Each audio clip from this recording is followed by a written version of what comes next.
Radio in motion program loading in 3, 2, 1. Program activated. Attention everyone, the unpleasant noise you are about to hear coming from your radio is not a mistake. Okay, first things first, what is your name? This is Big Sonny playing the best of the 90s and beyond. Are you ready for this? Yeah. Radio in motion. Please do not turn off your radio, but turn up the volume on your receiver as high as it can go. All right, ready? Here we go. Radio in motion. Hey everyone, welcome back to the show. Thanks for joining me tonight on Radio Emotion's 90s Rocks. Like I said, there's nothing better to warm you up than the warmth and a nice warm hug of nostalgia. And that's definitely 90s nostalgia tonight. But first up, we're going to have another episode of The Ugly Truth. And the truth can be ugly, but it can set you free. But for some, I think they just want to say they're trapped in their world of lies. And tonight I'm going to touch on always the touchiest subject, which is the pandemic and the COVID vaccine. And of course, no matter what you say, the minute you mention vaccine, and if you don't say it's safe and effective and I'm behind it and I'm all about it, you're immediately an anti-vaxxer, even though everything I'm going to say has nothing to do with that. It's just about trying to find the facts about something that I don't care if it happened years ago, or it will be a decade from it. It has an effect on our lives and, in fact, generations to come.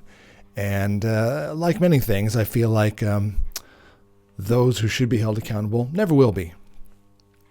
So tonight I want to talk about apparently the new FDA chief. That's in America, the Food and Drug Administration, and the new chief says that the Biden administration lied about the dangers of COVID vaccine. Now, for me, that's just hilarious because that stuff I knew 4 years ago, 3 years ago, 2 years ago, 1 year ago. So, for everyone, again, when you have, like I always do on any podcast I've had, an honest and open debate about facts, and I'm always happy to have those facts debated. And if you find that those facts are wrong, let's talk about that.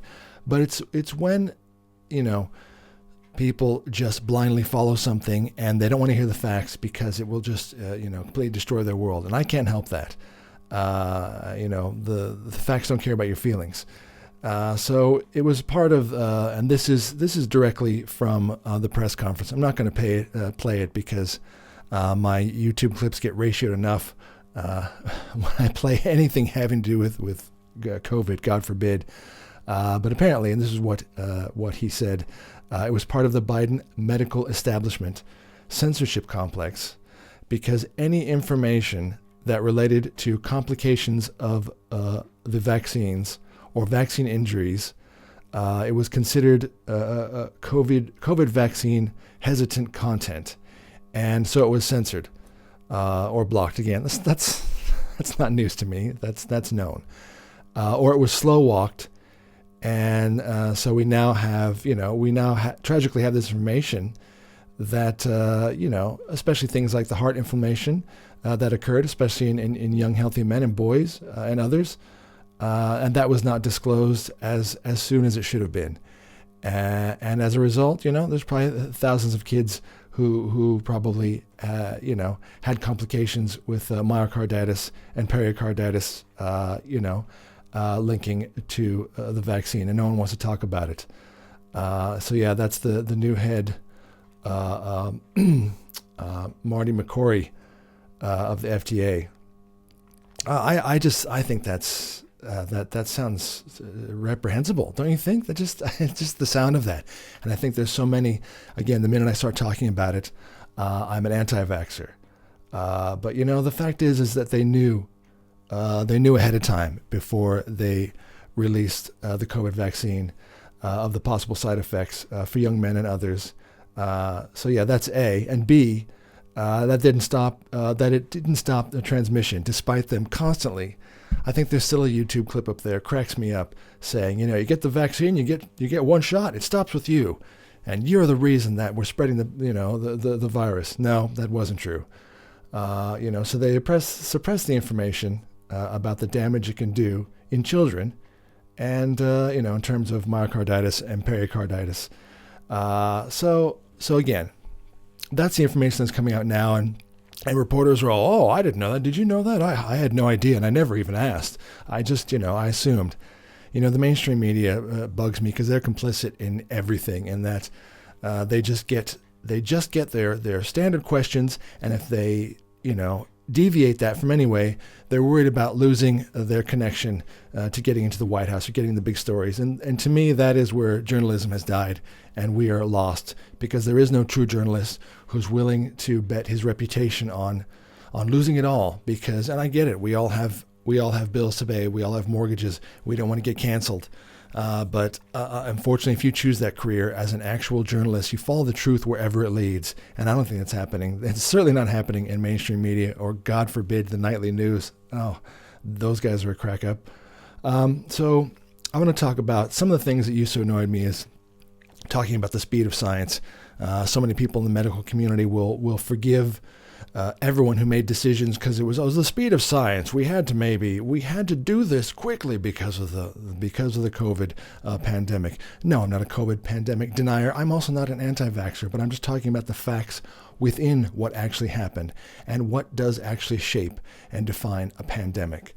But the speed of science annoyed me. So let's. Oh, and the other one was, we own the science. Oh, my Lord. And yes, you can look up, that phrase was used. We own the science. Nobody owns the science. And as far as science, people blindly following that as truth. Let me tell you what the core and the spirit of science is. Science every day wants to be proved or disproved. It is, all these people in these labs and universities, they're even trying to, constantly, disprove the theory of relativity. That's the point. And so it has to be questioned. Science is questioned until it's solidified as, okay, we are 98% there based on our myriad of questions. Science is meant to be questioned, not followed like a religion. Okay, that was the other thing that I think happened, during COVID. It was just, followed like a religion, and it's not. So I'm framing the core argument here. This has nothing to do about vaccines in general. There are medications in this world, and I know that science and the medical community, and we live in such an amazing time that people are being saved by science and saved by medications. Nothing to do with that. What my core argument is this is not anti-vaccine. This is about pro-informed consent, okay, which we weren't. And I've seen all the sheets that everyone signed when they got the COVID vaccine, including me. It didn't say crap. Plus, everyone knows that, Big Pharma and Pfizer and vaccinations are the only thing in the world that you can't sue, because the minute you get one, they're like, well, hey, you got it. It was you consented. Not if we weren't fully informed on what it was and what was happening to us and what the known side effects were. So the problem wasn't just about speed of science. It was about coercion, concealed data, and systematic silencing of dissent. And that's a fact. And again, I think for those who never really looked, maybe now you will be surprised. I'm not surprised, because I haven't been surprised for years. I already saw this. I already saw other, reports and doctors coming out, and they were worried that their livelihood, their entire career was going to be wiped out. And frankly, many of them were. They're all kooks. They're crazy. You don't question the government. Never question the government. Oh, my Lord. Are you kidding? So that's number one. This is about coercion. This is about being informed. And number two, this is about mRNA vaccines. Again, nothing to do with vaccines that are tried and true, nothing to do with medications that save us. Okay, I know something about this, having to rely on something, and it's part of your life, and I do believe in that. There are medications that saves life, but this is about a messenger RNA vaccine that, frankly, to this day, I call it's the experimental vaccine, okay? And for all those that say, they've been around for ages, but it wasn't promoted like that, and nobody knew that, and they never talked about it. Pfizer and Moderna's mRNA vaccines were rolled out under the emergency use authorization. So, didn't need full FDA approval. Again, speed of science. But I'll get into why, again, I'm annoyed at why something was so quickly forced on us when, in fact, frankly, for normal, healthy adults, it wasn't even needed. Oh, now I'm going to get canceled. Oh, 100%. So, the average vaccine, just to let you know, takes years of testing, and the mRNA, tech was released in under a year. Again, I get it. Everyone's going to tell you, well, there were millions were dying. I'll get into that in a second, too. And then traditional safety and testing protocols were bypassed or accelerated, all under the mantra of warp speed. And again, you'll say, well, it was needed. It was a pandemic. People were dying. The people who are dying isn't exactly who you think were actually dying of it. Okay. So number 3, concealed or downplayed side effects. That's a fact. And more will come out. And also, they do this whole thing where they suppress the data for decades, and which is disgusting that they even do that. But again, the reports of myocarditis and pericarditis, particularly in young men, were known early but downplayed. That's a fact. That's disgusting. Pfizer documents released via the FOIA requests show that adverse events were acknowledged but not made public. Again, am I the only one that's disgusted by that? Why does no one care? Anyone in mainstream media or most mainstream media medical would just vilify someone for saying that. And it makes me sad because those are the people that we are supposed to trust. And the other one, risks to pregnant women. And I cannot believe that both young men or dare I say children, which is pointless because at no point, unless they had comorbidities or they already had something that was affecting them and they were already very sick, that a minor cold was going to push them over the edge. Children and healthy adults did not need this. And the risks to pregnant women were also not fully disclosed. Studies used small, insufficient sample sizes, and but yet they had blanket assurances of safety and giving it to pregnant women. I'm just saying, I'm not saying to not trust your doctors. Again, this is not anti-medical. You need to trust your doctor. You need to trust the medical community. You need to find a way to do that. It's not about Dr. Google. You can't be your own Google. You're not a doctor, okay? But you can be informed. It used to be being informed, you were smart. Now you're just conspiracy theorist. That also drives me crazy. What I'm saying is you need to strike a balance of just being aware and understanding, and then finding a doctor you trust, and that's the best you can do. And by the way, this is nothing about the doctors. They were also in a cage. Most all of them, they have to toe the line as well, and that's a fact. So the other one that annoys me is the coercion and loss of body autonomy.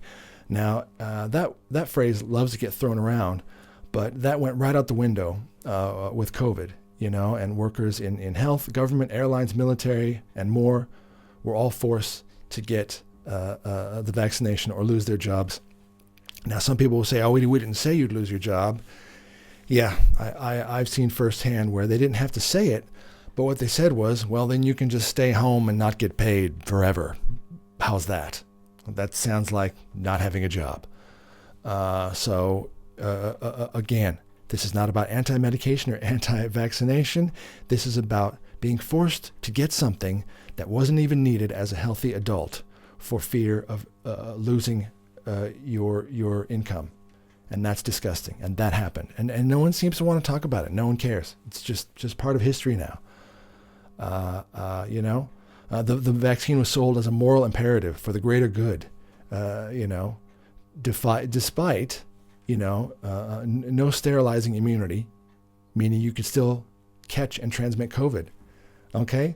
They almost swore all the way up to the end until they went silent on that one, until the boosters came, until it was booster number 2, 3, 4, 5, 6, booster 10, just boost them up forever. Okay? The vaccine didn't stop with you. Newsflash. And again, there was no long-term safety data. But again, it was about the pandemic. It was about your moral imperative to not think about yourself, to think about others. I get that. I'm totally on board. If it were the kind of pandemic that they sold to us, then yes. But it wasn't, folks. It wasn't. And this will come out more and more. And then, you'll get over the whole phrase of conspiracy theory. You'll just be calling, oh, okay, well, I guess they're right. What are you going to do? Well, what are you going to do? Is anyone held accountable for this stuff? So yeah, body autonomy, that was conveniently suspended, despite being, sacred in other contexts, especially when it comes to reproductive rights. I'm just saying, you say body autonomy for some, but for the rest of us, it was out. And you know what? I'm personally stressed about this, just like everyone in the world. But living in Melbourne, Australia, I think second only to China, we face some of the worst lockdowns that are still having lasting effects for generations to come on mental health and possibly because of the rushed mRNA vaccines, possibly health issues, and that's sad. And the masks and social distancing, all based on no scientific data or just junk data, no real scientific findings at all, just sounds good, and that's the Dan Andrews government in Victoria. And again, he's living the high life. He's gonna live his life, no consequences. It drives me nuts.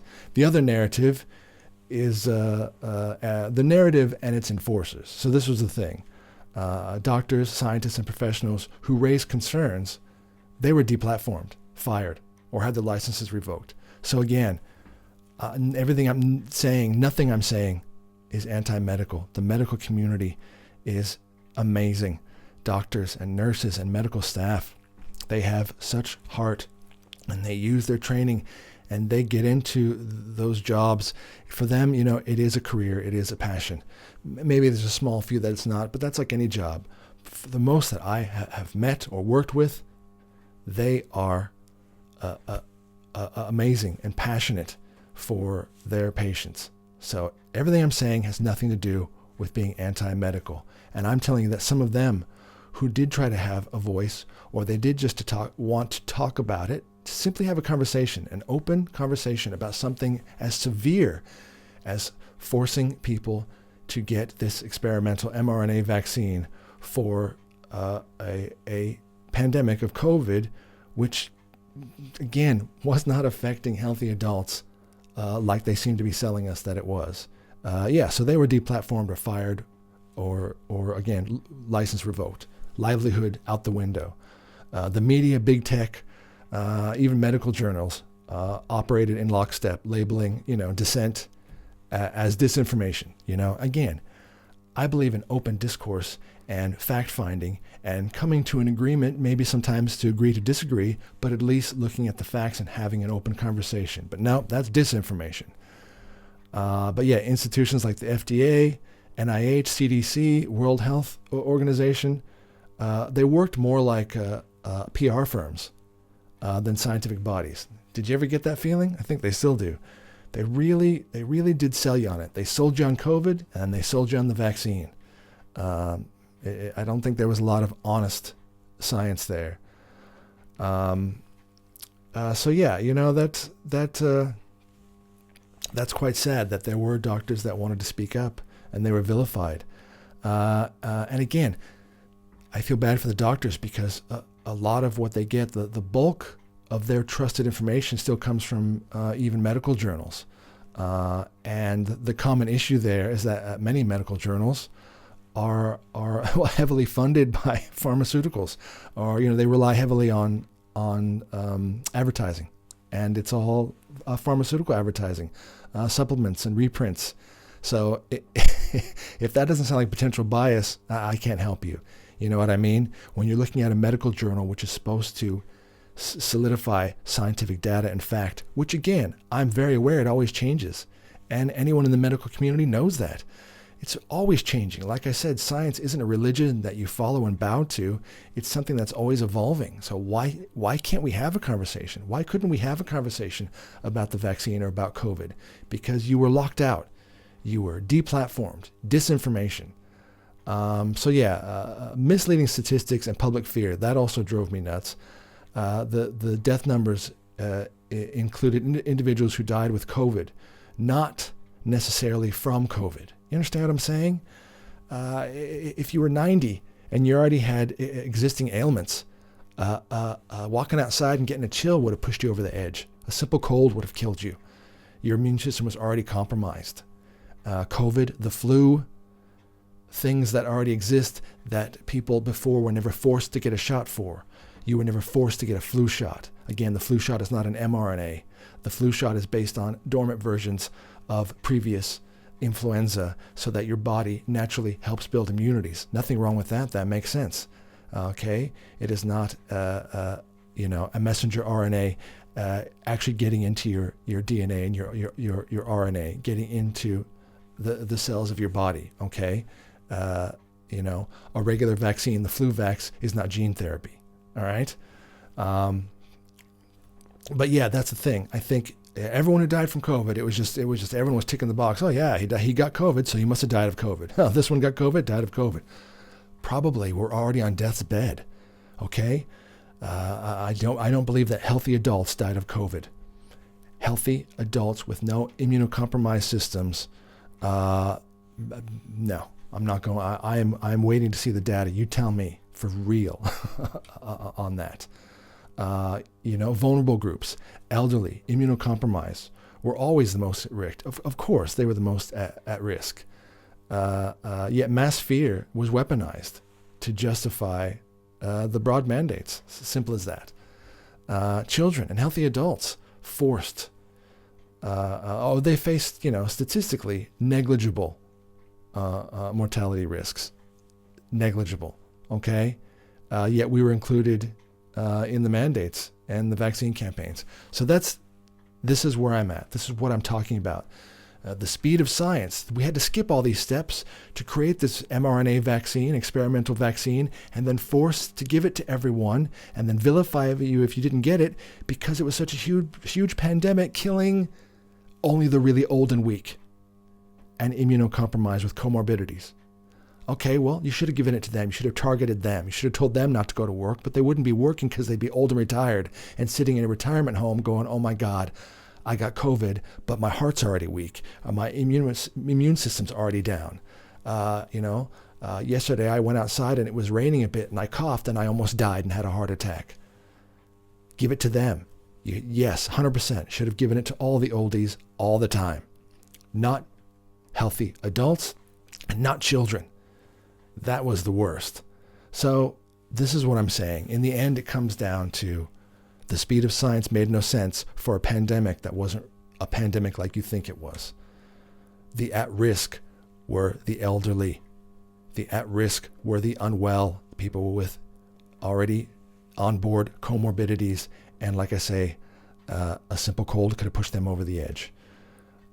So it comes down to all the things that have come out. Either the people who are deniers will finally realize it and they'll just go quiet, or I think some will just continue to fight. They'll continue to just deny even when it's factual, or they'll say that facts is those facts are lying, those people are lying, and it'll be some sort of war.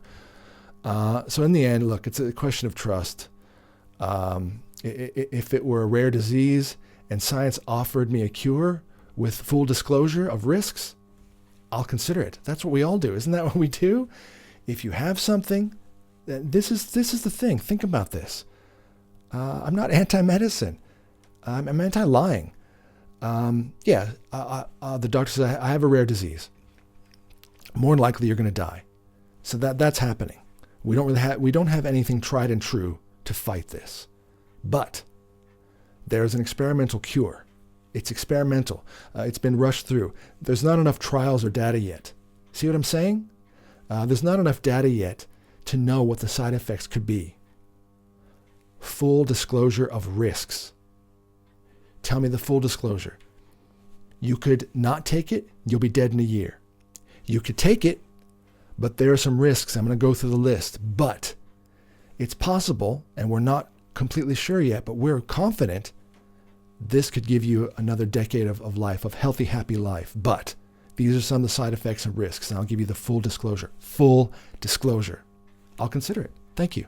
I'll consider it. But Sonny, it's not just about you. That's selfish. That would be if you had the disease. This was about a pandemic. You were affecting everyone. No, I wasn't. I was affecting the elderly, and I stayed away from the elderly. I didn't go and cough on old people. Stayed away from them. Happy to have worn masks around them. Happy to have made sure that I did everything I could to ensure I didn't exacerbate their issues. But as a healthy adult, I didn't need to get the COVID vaccine because I wasn't going to get pushed over the edge by it, let alone any boosters. So what I won't do is inject something into my body under false pretense, hype, and suppress data. Okay? And I just went through the list. That's what happened. False pretense, hype, and suppressed data. And possibly losing my job forced me to take the vaccine. And if you're all happy with that, then that's fine. You can continue being happy with that. If it takes 3 doses, ongoing boosters, and still doesn't prevent transmission, what exactly were we being sold? Well, what am I getting the boosters for? What's that doing? Again, I'm not 90. I don't have comorbidities. I'm not 1 foot in the grave. So, look, I know I get passionate about that, but I feel like, we've memory holed this. And I don't want you to. I don't want you to forget what they did. I don't want you to memory hole COVID and the COVID vaccines for those who didn't need it, for those who were forced to take it, based on the speed of science and the fact that it was not going to affect you, you were not going to die, and the COVID vaccine did nothing. In the end, so if we're calling this the speed of science, but we're ignoring the rules, silencing the critics, hiding known risks, censoring the population, was it really about science? Or was it about control? I'm just asking that question. Was it all really about science, or was it about control? That's my end thought about this, because it all sounds a lot like control. And the people who don't want to go down for it, they'll go fighting, or they'll get bought off and they'll just fade away and you'll never hear from them again. But what can I say? This is something that I think, as much as I want to put it in the past, and in many ways we have, there are certain things that are unresolved and still need to be discussed. And I just hope we discuss them, that's all, like I do on any of my shows. I hope we can have a healthy, open discourse and weigh up both sides. Anyway, that's my thoughts on that. Be sure to stay tuned for more great 90s rocks on Radio Motion after word from our awesome sponsors.